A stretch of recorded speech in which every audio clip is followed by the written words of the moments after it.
There are financial reasons we need to disrupt our model, and I know a lot of you here today are CEOs, heads of companies, so you feel this pain.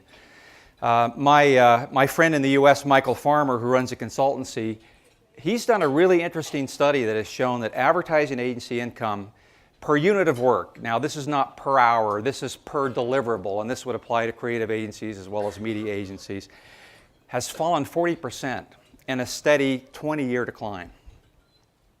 And you feel that in your bottom line. You look at that on your income statement every month, where average agency profitability in the US right now is about 10%, contrasted with 30%, upwards of 30% in the days of Don Draper.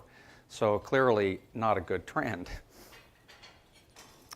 And part of the problem is that the immense creativity and brain power in agencies is wasted on the increasingly mundane and commoditized work of production and placement in the world of media agencies. We have a lot of media agencies with us today. And in fact, this now, Derek pointed this out yesterday, this now accounts for the majority of what we do as agencies. In fact, my firm, Ignition, we've studied this and we found that on average, 80% of the work that we do in our firms falls into this low margin, low perceived value category. So that's a little bit of a problem. Most of what we do, we have a very hard time making any kind of a margin on. So I say we need a new OS. We need a new operating system. We need a new way to think about our business model. And the fact is, there is just as much money being spent in marketing as there ever was. I know it doesn't feel like it to us sometimes. It's just that these dollars are being diverted to initiatives and programs that more and more kind of don't have anything to do with advertising, right? They have a lot to do with marketing, but they don't really qualify as advertising, and therefore sometimes aren't channeled through our firms. Unfortunately, the term marketing has become increasingly associated with just one of the 4 P's of marketing, right? Marketing has 4 P's. But the P that it's come to mean and come to represent is the P called promotion. Now there are 3 other P's. We know what they are. That's product, place, and price. And the opportunity for us, agencies of all kinds, is to think creatively about how we can add value to client business through the other 3 missing P's of marketing. In fact, our intense focus on the P labeled promotion has really only moved us downstream in importance in terms of our clients' value chain. In our client organizations, you know this, years ago marketing used to be a board level position. No longer true in many companies because we've allowed ourselves to be associated with we're the ad guys, and that doesn't sound like it has nearly as much value. So there are firms, of course, like IDEO and others that are famous for looking at the other 3 P's of marketing and helping their clients in some pretty innovative ways, from designing a bicycle to designing the experience that patients have coming into an emergency room. Is that marketing? Yeah. That's the place part of marketing. Now, Clay Christensen of the Harvard Business School, who is the father of this term that we use, disruptive innovation, he wrote The Innovator's Dilemma and several other books, has a really interesting way of looking at this that I think is really applicable to us. And he said, you know, on the far side of the value spectrum, there are what could be considered really overdeveloped services. These are services that are widely available in overserved markets. Clients are largely satisfied because they can find these kinds of services in a lot of places all over the world. Therefore, low margins, because there's plentiful supply. Law of economics, what's scarce is valuable. These are not scarce services. These are available in every agency down the street. And so when we use language like this, full service, integrated, wide variety of services, nothing we can't do. This is a classic description of an overdeveloped business model, right? This is truly a your name goes here kind of business strategy. But of course, on the other end of the spectrum are what could be considered underdeveloped services. These are unsatisfied client needs in underserved markets, and there are only a few agencies doing this kind of work, and I hope to highlight some of them this morning, and therefore higher margins, because these are hard to find services.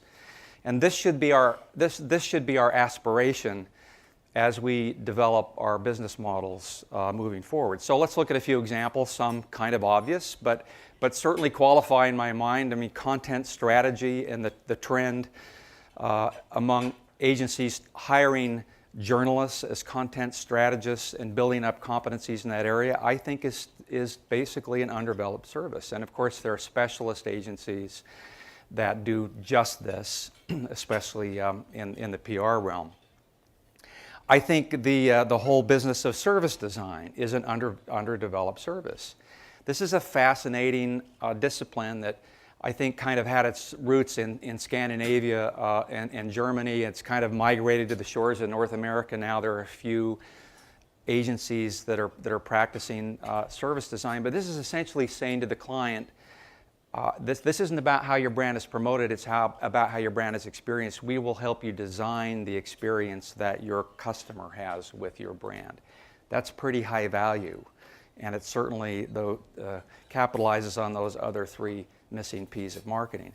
One of my very favorite, if you ever study this discipline, the whole science behind behavioral economics, fascinating. The IPA in London has written several interesting white papers and books about this. And now there are agencies starting divisions, and Institute of Decision Making at Draft FCB is an example where behavioral economics essentially means how we make decisions, how human beings make decisions, and it's been popularized in books like Nudge and Switch, Predictably Irrational, that are all fascinating reading for agency types and are very indicative, in my view, of where our business is headed or should be headed. So Christensen, again, the mastermind behind this idea of disruptive innovation, also describes this left side of the value spectrum as a form of innovation, but it is called sustaining innovation, which simply means getting better and better at what we already know. So making marginal, incremental improvements on what we already know and what we already do. And this is where, guys, this is where we spend the vast majority of our time. If we can devote a little bit more time and energy on the other side of this spectrum, which I know is painfully obvious, then that's where the future of our business model is. And I want to hopefully give you some motivation today as to why it is worth spending more of our time thinking in this way. Here's John Jay, who's the longtime creative genius, one of them at Wieden & Kennedy, executive creative director, who is now forming a new unit they're calling the Garage. He describes it as the Garage will be a strategic and entrepreneurial shop that will concept, create, and invest in innovative products, experiences, content, and technology that will help to redefine the idea of what a modern global brand is. It's a pretty interesting description of what an agency does or what an agency can be. I've been fascinated to see, and I'm going to be a little US-centric today, but I assume you're interested to see that. One of our main trade magazines, Adweek, just this year sponsored a whole new kind of award competition. You may know about this. It was open to agencies, I think, anywhere, called Project Isaac. And this is not about let's award one another for creative ideas that appear in media. This is about marketing invention. This is about awarding agencies for as Derek said yesterday, the mission of Good Be to make useful, interesting stuff, making stuff. And so the categories here are pretty interesting. Marketing invention, brand performance invention, product development. Notice the repeated use of the word invention. Partnership, retail, mobile, but all about let's invent things. Let's don't take direction from the client who tells us what they want, and we therefore then deliver it. Let's step back and think about what we could create and invent on our own that really transcends that. So some quick examples of the winners. This is Wieden & Kennedy again. This is for Delta, but not an ad campaign. You may have heard about this. This is the Delta Photon shower. When you get off a long flight, you can step in the photon shower and it instantly cures your jet lag. Actually really works apparently. I haven't tried it. But boy, talk about interesting marketing invention and high value to a client like Delta. An agency in Miami for Glad, these are the Glad trash bag brand, figured out a way to make tents out of trash bags so that when you go to a concert and you need a place to shelter, a place to sleep or stay overnight, when you get up and the place is trashed, you can then take your tent apart and collect the trash, put it in the trash bags, clean the place up. Pretty interesting. Of course, app development, that one is obvious. A lot of agencies in that business now. But even looking at media executions and placements as invention, have you seen this? This is from Lima, Peru, an outdoor board that actually takes water, has technology that takes water out of the humidity in the air. Lima is apparently quite humid and produces clean drinking water that you can walk down to the base of that billboard and fill a bucket with clean water, which Lima clearly needs. Cannes and Australia. Congratulations to Australia and New Zealand this year, by the way. I mean, great showing at Cannes. But there's now, there's an innovation award at Cannes that now complements some of the newer entries around branded content and cyber. But this is about innovation, and so this year's winner was the Barbarian Group in New York for basically it's a software program called Cinder that allows coders to create very custom multimedia audio-visual kinds of presentations created by an agency and actually tends to be used, Cinder tends to be used by a lot of agencies, but pretty different from let's enter our latest big budget TV spot. And other publications like Digiday is very popular online publication in the US, Ad Age and others are now very focused on this idea of agency invention, agency innovation. We have agency invention and innovation camps where you go away for days to make stuff, not to think about concepts that are going to appear in a mass medium somewhere. So it's a pretty different way of thinking. Will Nichols at the British agency Dare, these guys very much in this mindset. Traditionally, agencies have created value for their clients through better and different communications, but brand behavior can now come to life in digital products, services, and experiences in a lot of other ways. So I'd like to propose yet another new role for us, which is pretty different from where we've been, and that is to create value for marketers in ways that have nothing to do with a message. I think we think we're in the message business, and clearly we are. That's how our business has come up. But we're at a point now where if you think about the interesting business and marketing problems that are being solved around the world, a lot of times not being solved with a message. They're being solved in other interesting ways.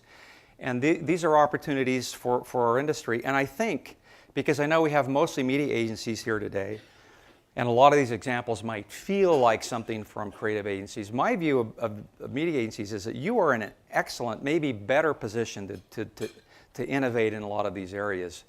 I think in the US, media agencies are becoming the new de facto lead agency in a way. They certainly have the budgets, they have a lot of strategic prowess now. There are some forming content development capabilities, and I know you guys are, a lot of you with multinational firms know all about that. John Windsor, a friend of mine and the co-founder of Victors and Spoils. I'll talk about them in just a few minutes. Very innovative business model and a great title. Would you like this title? Chief Innovation Officer at Havas. He says, instead of being executors of communication campaigns, we must become inventors, architects, and conductors. The brands we all love see themselves that way. Nike and Apple, for example, really don't make anything. In other words, they don't own any factories, right? Apple and Nike don't have any manufacturing assets at all. They invent products, but leave it to their vendors to build them. It's much better to be an Apple than a Foxconn. And I think that's, this is the way for us to think about how we can move to more of that high-value work that carries the higher margins.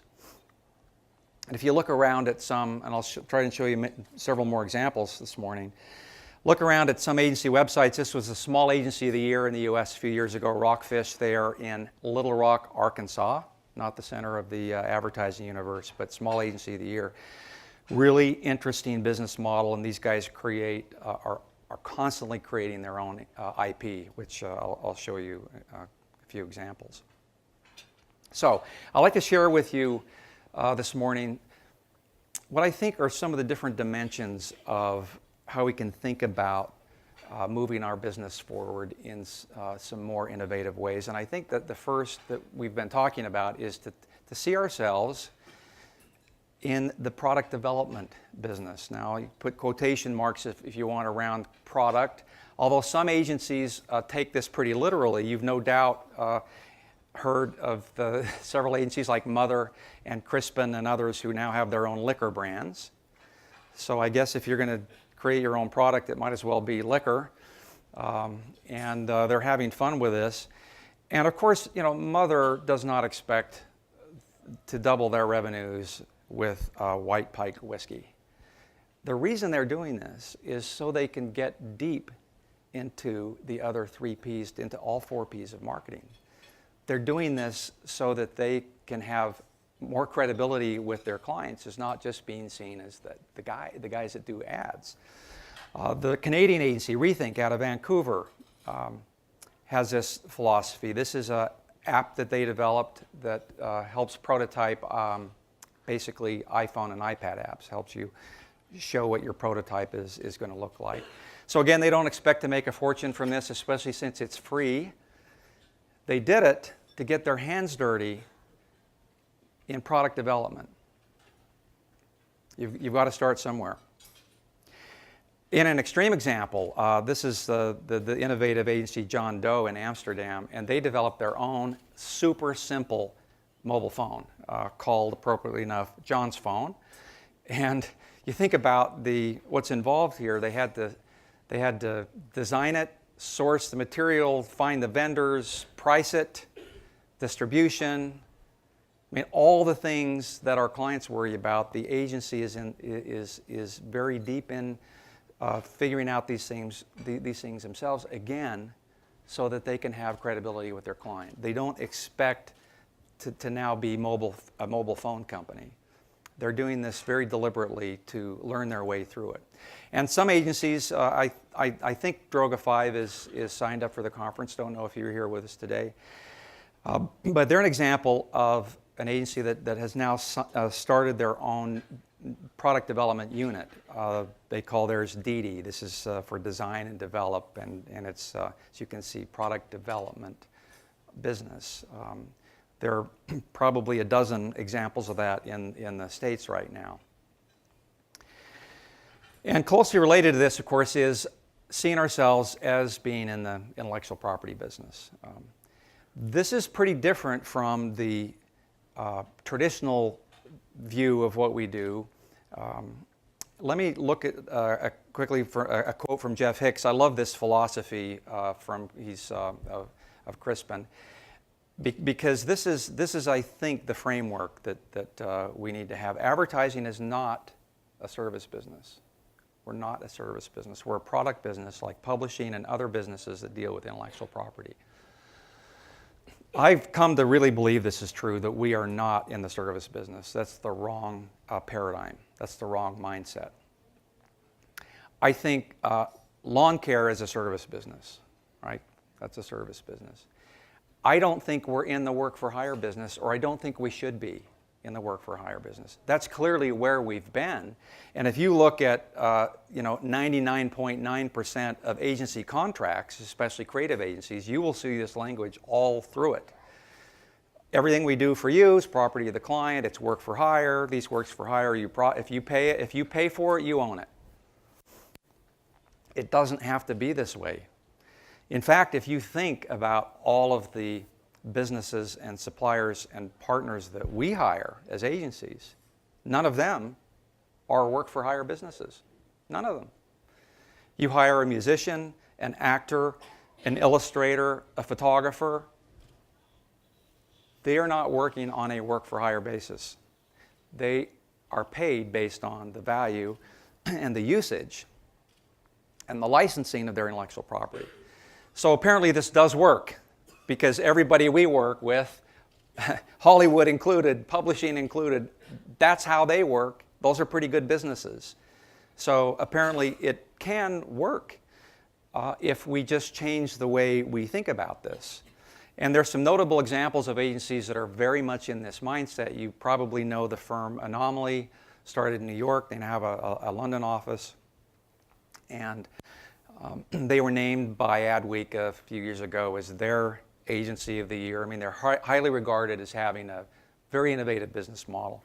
Adweek had this to say: the bulk of Anomaly's work for the likes of Procter & Gamble, Sony, Virgin, Anheuser-Busch, Pepsi revolve around new product development, brand strategy, design, branded content, and technology. And in fact, only 25% of their revenues really have anything to do with advertising. That's a pretty interesting business model. One very comprehensive example of this for Anomaly is this cosmetic line, EOS, which is now distributed through Target and other places. Really, this was a start-to-finish venture. Anomaly helped incubate this idea. They helped design it. They certainly helped with the packaging and the marketing and the development and the distribution. They are full-on partners in this, and of course share in all the revenues generated by it. Same with their partnership with the superstar chef Eric Ripert, who they have television shows, online properties, restaurants, a whole big publishing empire all around this, and Anomaly has a major stake in all of this and the success of this whole program.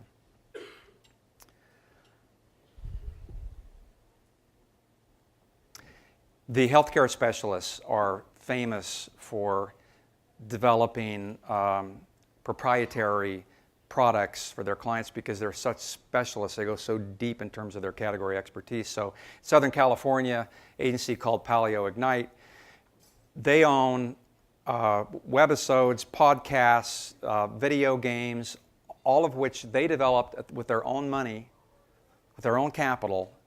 They own and they license back to the big pharma companies. So on the screen is an example of a video game they created that teaches kids with juvenile diabetes how to use their insulin pump.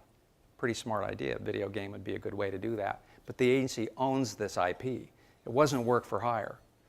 So this can be done.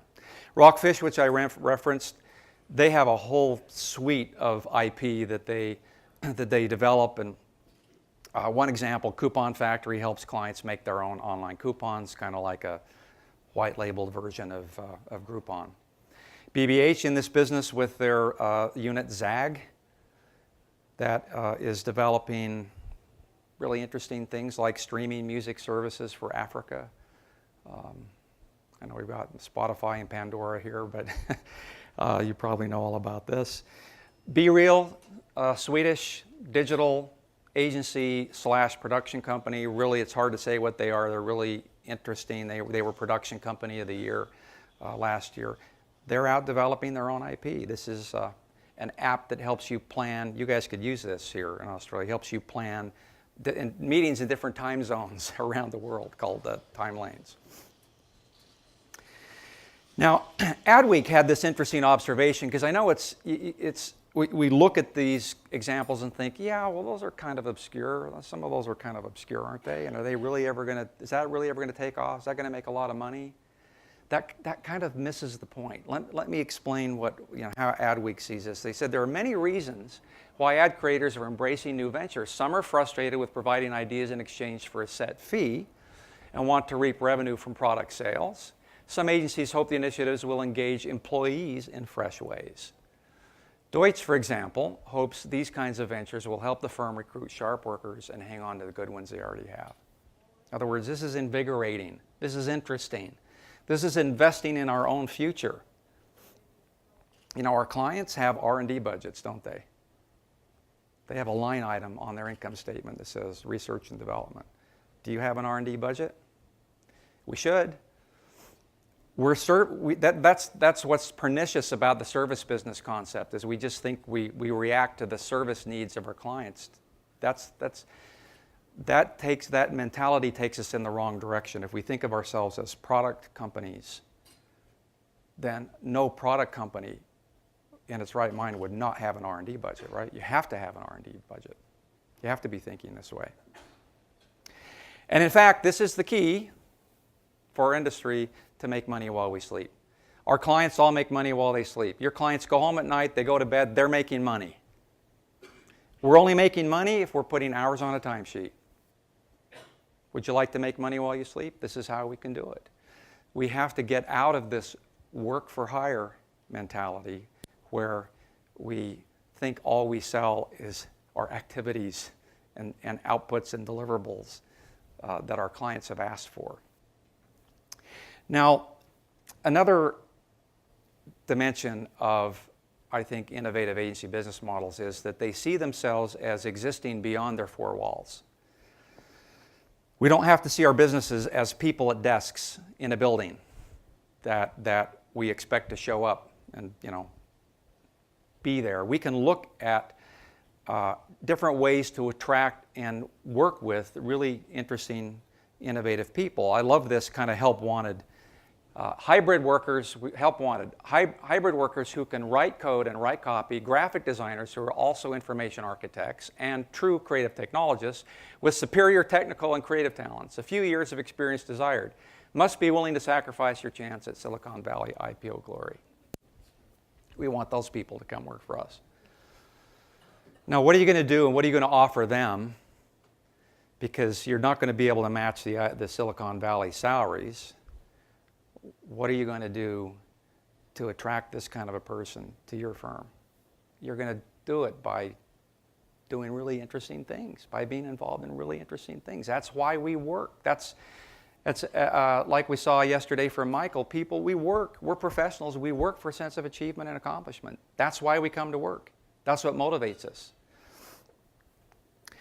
The very interesting book, Leadership, puts it this way. With technology, it's now possible for networks to create value in more powerful ways than organizations can. Networks can create value better than organizations can. The expertise that drives organizational value now resides in a network of relationships outside the organization itself. And by this, I mean this in a very literal way. So there's some interesting business models that are now, I think Victors and Spoils is at least 5 years old. This has been around. This works. This is a business model where 2 or 3 executives from Crispin Porter Bogusky left and started what they called the world's first crowdsourced agency. So Victors and Spoils, based in Boulder, Colorado. They have account people, they have project managers, they have account planners, they have a CFO, they even have a creative director. They just don't have a creative department. Their creative department is the talent, the global talent that they access via crowdsourcing techniques that they're very, very good at.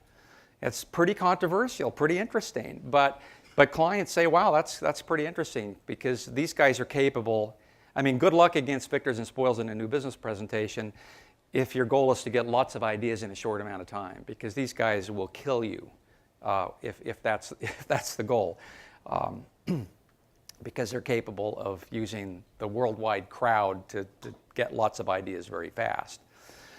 Here's a venture from Richard Kirschenbaum, one of the co-founders in Kirschenbaum Bond, New York. This is called NSG SWAT, called a hybrid advertising agency. The concept simply is we have a core group of very smart people, and we use global talent networks.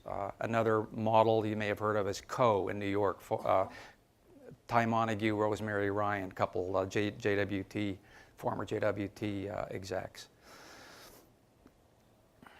And agencies themselves are creating their own individual units that they're their own kind of separate talent networks. This is Bernstein Rain in Kansas City, which was the agency for Walmart for 32 years. That's kind of how they built their business, and they still do a lot of retail, and they have a lot of kind of fast turn work for which they draw on global talent networks. This is their business unit they call Boom, separate from the mothership. And of course, there are now a lot of online resources that work for agencies. They work for you to serve up these global talent networks, like the Idealists. There's Giant Hydra. Here's Ideasicle out of Boston, a former Wieden & Kennedy exec runs this, who draws on these expert networks. So this is here to stay. This is not a fad. This is not a flash in the pan. This is not like telecommuting. This isn't. I mean, it's none of that. This is companies like IBM allowing 49% of their workforce to be in a virtual talent network. So this is here to stay. Another way to think about this is, and you've heard this analogy, but I think it just works. The old Hollywood model versus the new Hollywood model. So the old model, you know about this, the studios owned everything. They owned the sets and the costumes and the cameras and the director and the producer and the writer and the composer and the talent and the actors. They owned it all. What's the new Hollywood model? No such thing. You get a group of talented people come together, make a film, disband. They go off and maybe group together again for another film sometime in the future. So that's the new Hollywood model, and that's instructive for us. Speaking of Hollywood, I like this just this kind of mindset that we're in this. Maybe should think like studios. I mean, that's pretty interesting. That we gather together the needed resources and the needed talent to meet the needs of a client, versus we have it all here under one roof, always on staff, on our payroll, to whom we pay expensive benefits.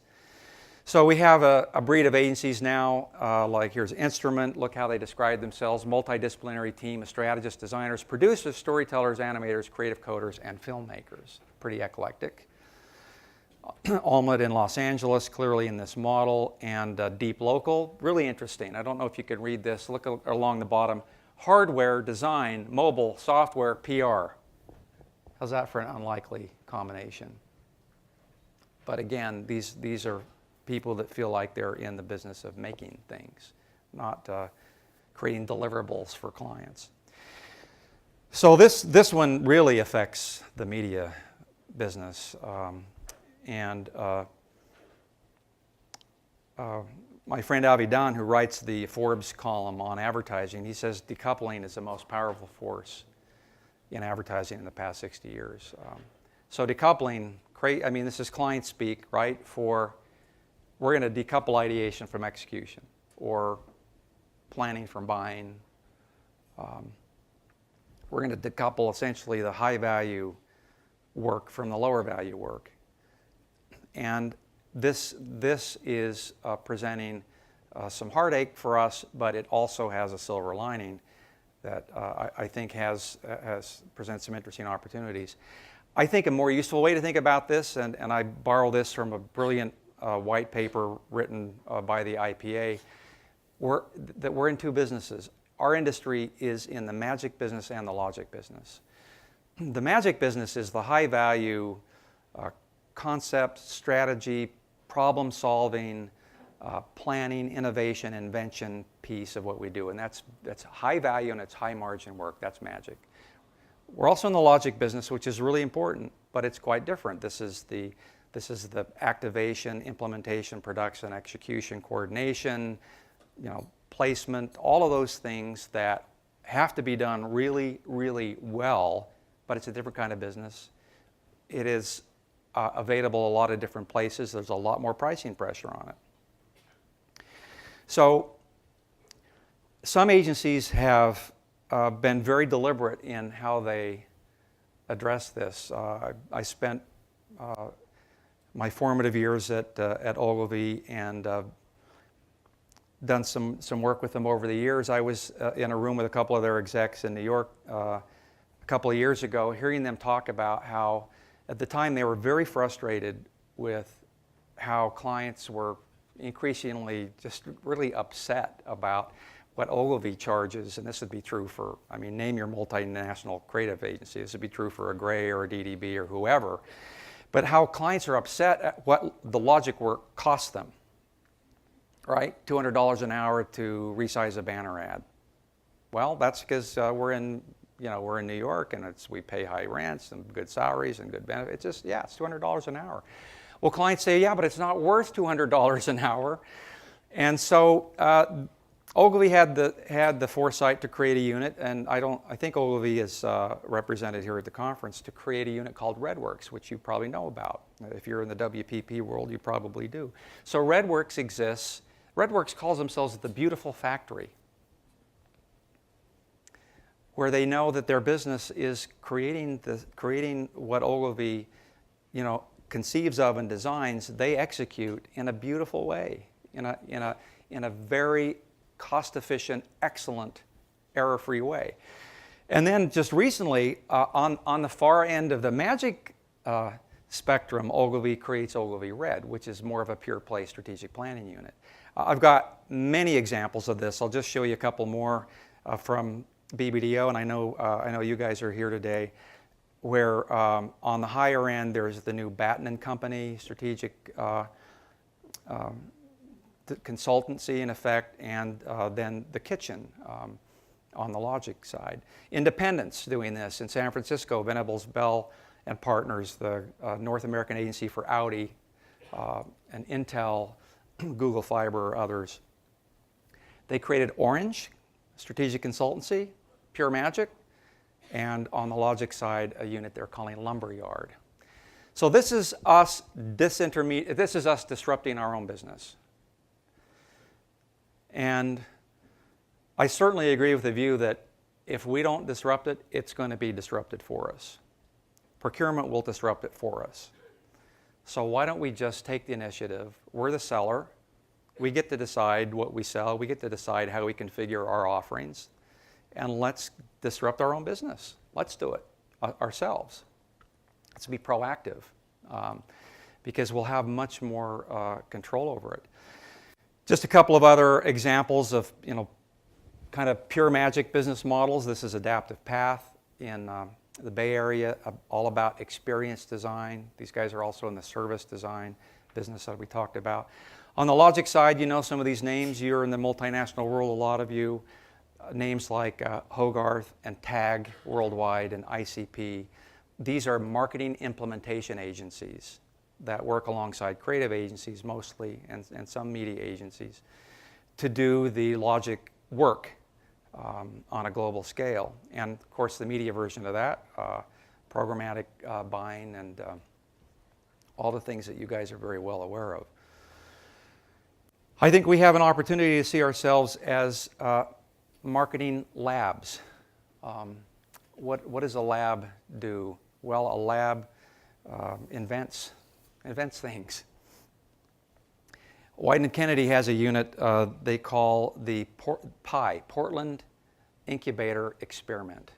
The Portland Incubator Experiment. And this is inside their building in Portland, Oregon, where they help incubate new products, new inventions, new companies, and they're right alongside the agency, so the agency can get some experience with this.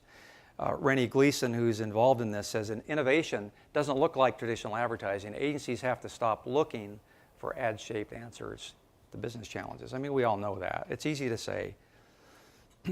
But the way we do it is by experimenting with our business models. I'm not here suggesting that next Monday we're going to walk in and change our business model. But we can start a series of small experiments like labs do. That's what labs do. They experiment. It's test and learn.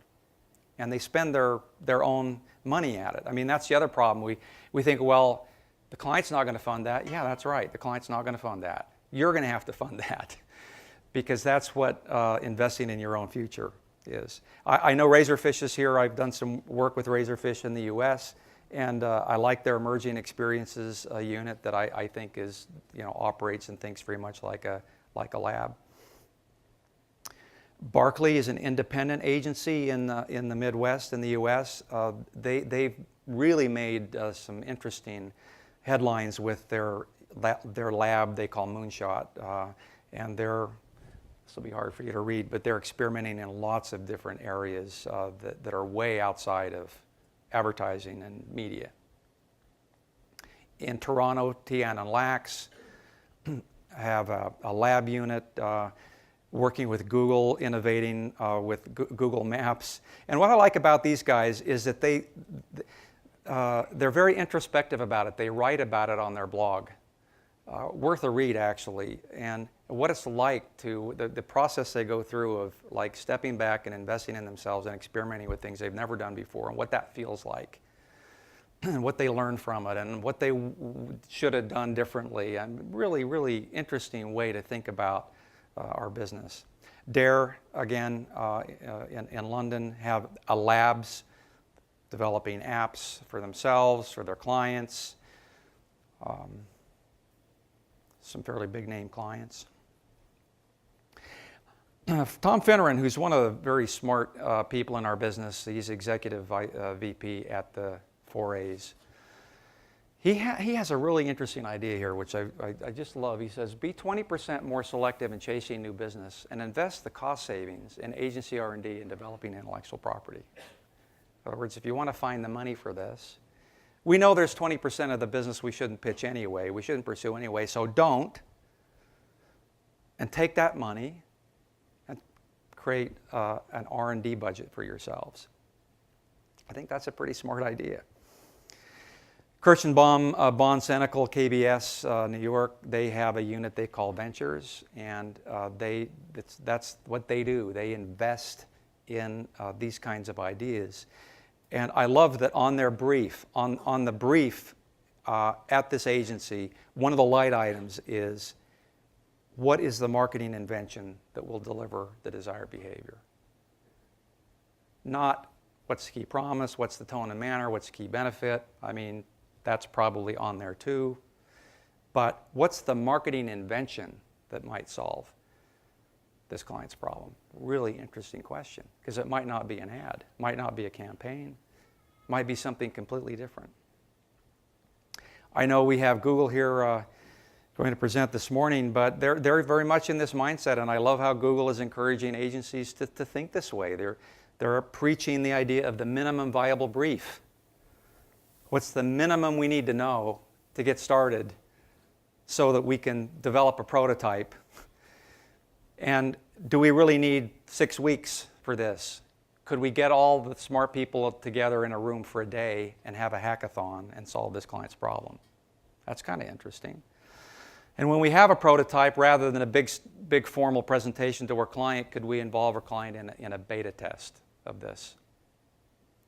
So these are out of the software world, obviously, but wow, they're very powerful concepts when imported into the agency world.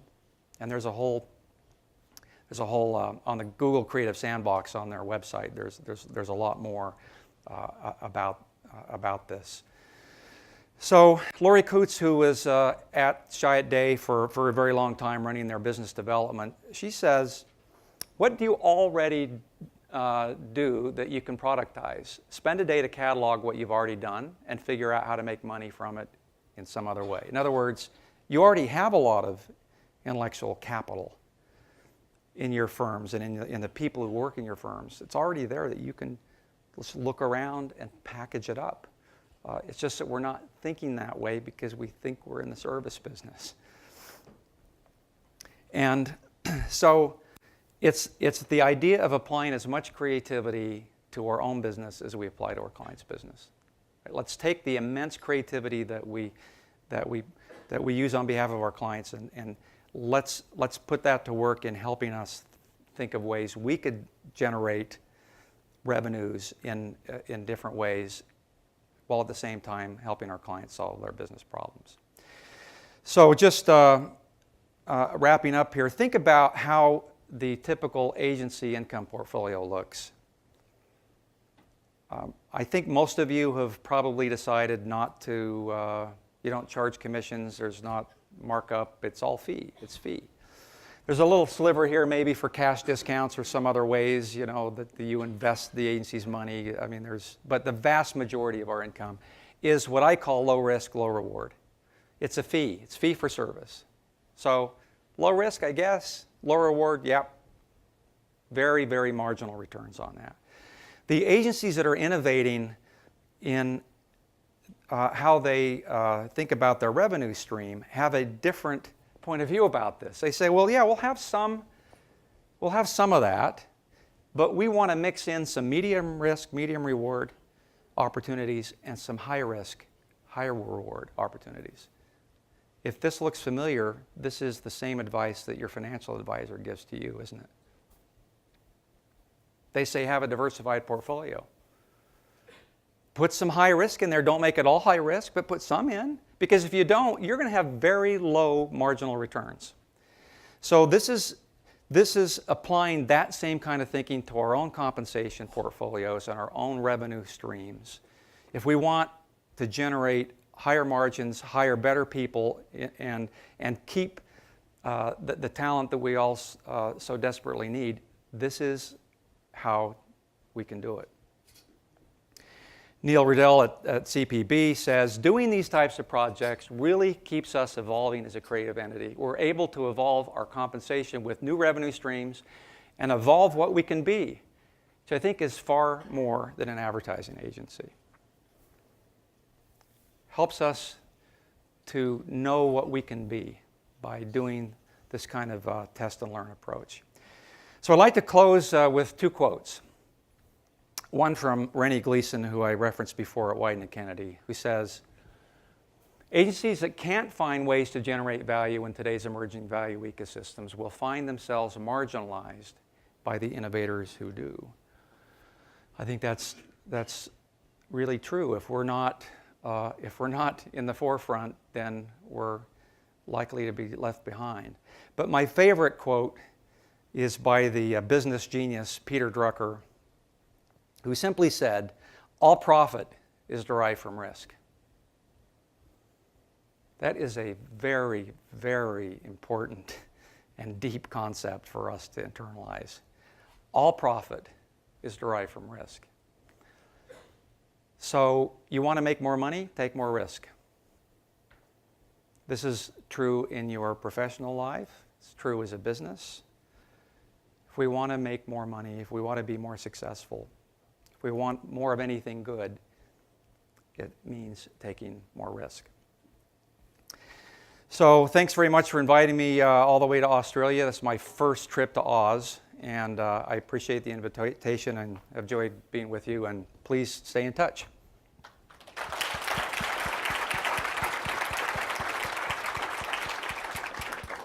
Oh, yeah. Sure. We probably have time for a couple of questions. That was a really interesting and I think thought-provoking presentation.